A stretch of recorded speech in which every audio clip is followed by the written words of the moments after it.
Bonjour à tous, bienvenue encore sur PPSV Inside. C'est bien la vôtre Nicole Matomi qui vous revient. Très ravie de vous revoir aujourd'hui. Alors je vais commencer par dire merci à tous nos abonnés. Alors vous qui n'êtes pas encore abonnés, allez-y, abonnez-vous massivement sur notre chaîne. N'oubliez pas de nous laisser vos likes et aussi de partager la vidéo pour qu'on puisse grandir encore un peu plus avec vous. Si vraiment vous aimez nos émissions, allez-y partager et n'oubliez pas de liker. Alors pour notre émission aujourd'hui, nous allons commencer par l'annonce du président congolais Denis Sassou Nguesso qui a officiellement annoncé sa candidature à la prochaine élection présidentielle. Cette déclaration marque une nouvelle étape dans la vie politique du pays, alors que le chef de l'État entend poursuivre son action à la tête de la nation.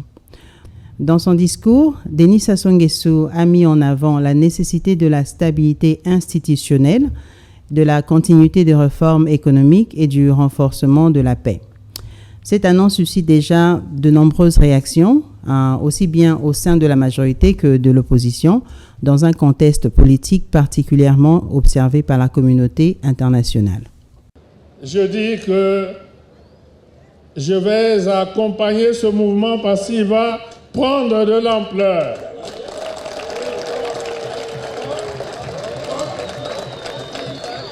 Je vais accompagner ce mouvement et je vous dis aussi directement que pour cela, je vais faire acte de candidature. En tout cas, Monsieur le Président, nous lui souhaitons bonne chance, toutes les bonnes choses. Alors, chez nous, au Congo, pour la RDC, le président Félix Tshisekedi a séjourné aux États-Unis pendant quelques jours, où il a pris part au traditionnel National Prayer Breakfast. Ce rendez-vous annuel rassemble des dirigeants politiques, des responsables religieux et des personnalités influentes du monde entier. En marge de cet événement, le chef de l'État congolais devrait multiplier les rencontres diplomatiques abordant des questions liées à la coopération internationale, à la paix dans la région des Grands Lacs et au développement économique de la RDC. Le président Tshisekedi est le premier président africain à avoir dirigé une prière à cet événement. Donc, félicitations à Monsieur le Président. Good morning, everybody. Seigneur, nous te présentons aussi celles et ceux qui ne sont pas dans cette salle, mais qui vivent affligés. Les victimes des guerres, de la violence, du terrorisme, les réfugiés et les déplacés, les enfants privés d'avenir par la misère, les hommes et les femmes éprouvés par l'injustice et les inégalités. Alors nous avons la nouvelle aussi en fait, il y a des informations qui circulent faisant état de l'assassinat du fils de l'ancien dirigeant libyen, Mouammar Kadhafi. À ce stade, les circonstances exactes de cet événement restent floues et font l'objet des vérifications. Si ces faits venaient à être confirmés, ils pourraient raviver les tensions politiques et sécuritaires en Libye. Un pays encore marqué par une instabilité persistante depuis la chute du régime en 2011. Un possible successeur de son père à la tête du pays. On apprend la mort hier de Saïf al-Islam Kadhafi, fils cadet de l'ancien dirigeant libyen Mouammar Kadhafi, tué chez lui hier à Zintan par un commando d'hommes armés non identifiés. Saïf al-Islam qui était recherché par la Cour pénale internationale pour de possibles crimes contre l'humanité et qui avait joui à un moment d'une réputation de libéral. Son portrait avec Clotilde Hazard. Le monde de la musique chrétienne est en deuil avec l'annonce de la disparition de Ron Kenoly, figure emblématique du gospel contemporain.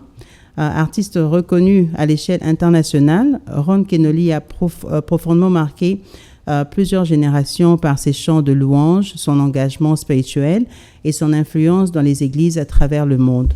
Son héritage musical et spirituel demeure immense.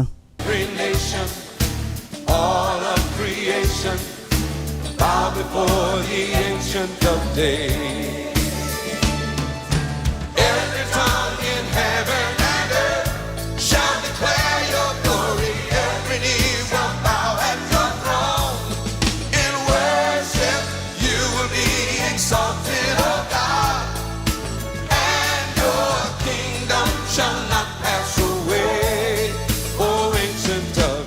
Aux États-Unis, l'État du Minnesota a annoncé que les officiers de l'immigration porteront désormais des caméras corporelles lors de leur intervention. Cette mesure vise à renforcer la transparence, la responsabilité des agents et la confiance entre les forces de l'ordre et la communauté. Elle s'inscrit dans une série de réformes plus larges concernant les pratiques policières et migratoires.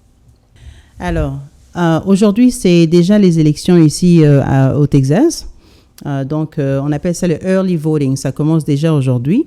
Mais jusque-là, sur le plan politique américain, les démocrates ont remporté plusieurs scrutins locaux au Texas, un État historiquement considéré comme conservateur.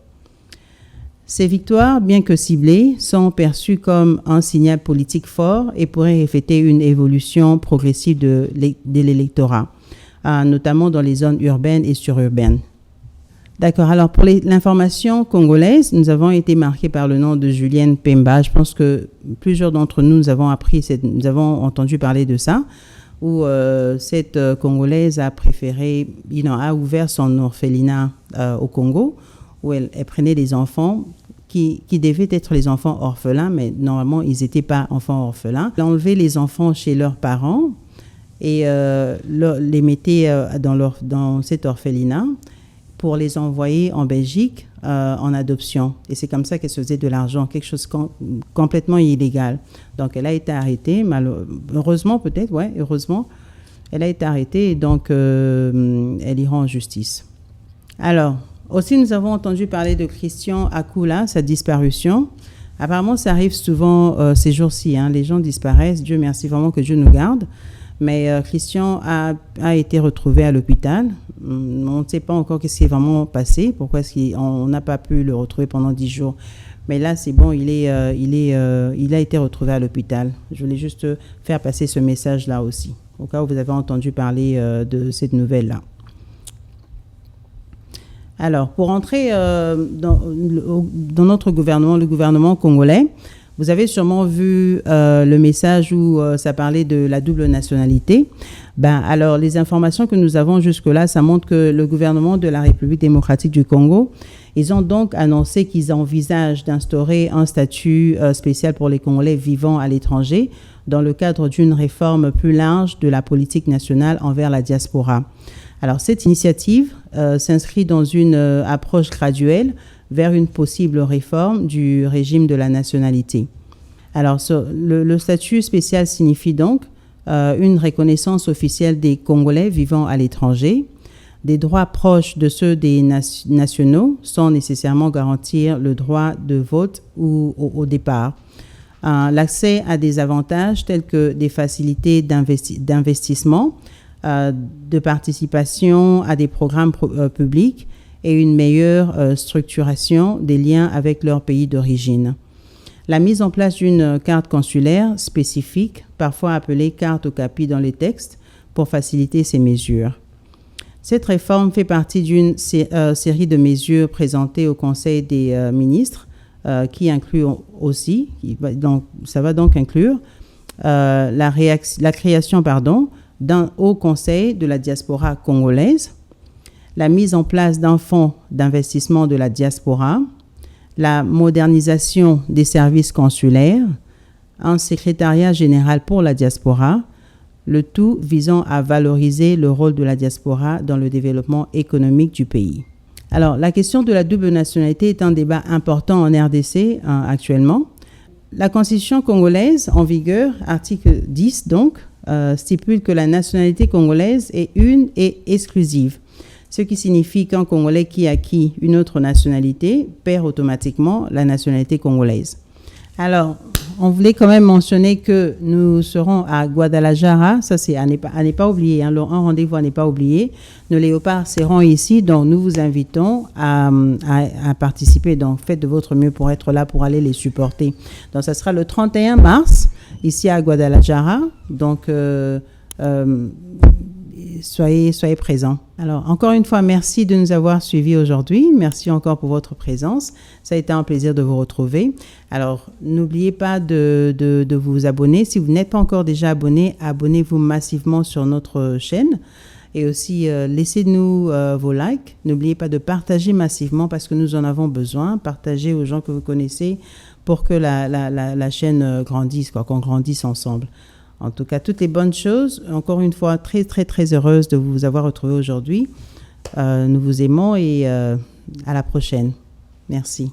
À l'initiative de la société civile de la diaspora congolaise des États-Unis, la communauté congolaise vivante en France, en Belgique, en Hollande et aux États-Unis d'Amérique a participé ce vendredi 23 janvier 2026 à Washington DC au lancement officiel pour 6 mois de la caravane de paix, stabilité et justice en République démocratique du Congo. Autour de la Maison-Blanche, une mobilisation hors pair a été organisée pour faire le plaidoyer du retour d'une paix réelle en RDC, l'instauration d'une vraie justice pour les victimes des viols et des violences basées sur le genre et du respect de l'intégrité territoriale de la République démocratique du Congo dans ses frontières de l'après-conférence de Berlin.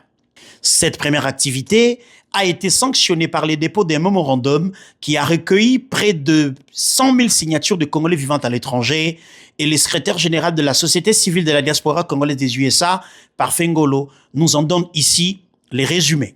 L'essence qu'on a ici pour déposer ces mémos au département d'État, c'est une façon de leur faire pression, puisque l'accord qui a été signé le 4 décembre 2025, juste à côté de nous ici, a été violé par la prise d'Uvira par M. Kagame. Alors, nous qui habitons ici, nous avons une force en tant que société civile de la diaspora congolaise des États-Unis. Nous avons les droits, nous avons tous les pouvoirs d'aller intervenir ou aller faire la pression aux décideurs d'ici par rapport à ce qui se passe dans notre pays. Donc c'est pourquoi nous sommes venus les interpeller, les rappeler. La paix, même par force, on peut toujours l'avoir, c'est ça. Venue de la Belgique pour accompagner cette caravane, Madame Mélissa Zalo, chargée des relations internationales du collectif de la diaspora unie pour la paix en RDC, donne de la voix. Mon impression est waouh, si je peux dire. Waouh, pourquoi? Parce que le fait de voir les Congolais du monde entier, parce qu'ici, nous sommes à Washington avec la diaspora congolaise des États-Unis, nous nous sommes mobilisés, donc la diaspora de l'Europe et celle des États-Unis, nous sommes mis ensemble pour organiser cette caravane. Donc, il y avait des Congolais de partout. C'est pour montrer que c'est une synergie et ça prouve la différence qu'il y a entre toutes les mobilisations que nous avons déjà eu à faire auparavant et cette mobilisation. Par son caractère vraiment de ces jumelages, se mettre ensemble pour que nous qui sommes Congolais, pour que les Congos parlent d'une seule voix. C'était très bien, magnifique. Nous nous sommes manifestés devant la Maison-Blanche. Nous sommes allés jusqu'au Capitole pour déposer les mémos. Nous avons remis les mémos entre les mains propres de M. Marco Rubio, qui est le secrétaire d'État ici aux États-Unis. Et aussi, nous avons été voir d'autres personnalités américaines qui ont en fait qui prennent des décisions sur toute la politique étrangère. Durant 6 mois, l'opinion américaine subira au quotidien une communication congolaise dans la veine de celle produite depuis Kinshasa, siège des institutions, d'où l'impulsion est donnée par le premier de Congolais, garant du bon fonctionnement des institutions, Félix Antoine Tshisekedi Tshilombo.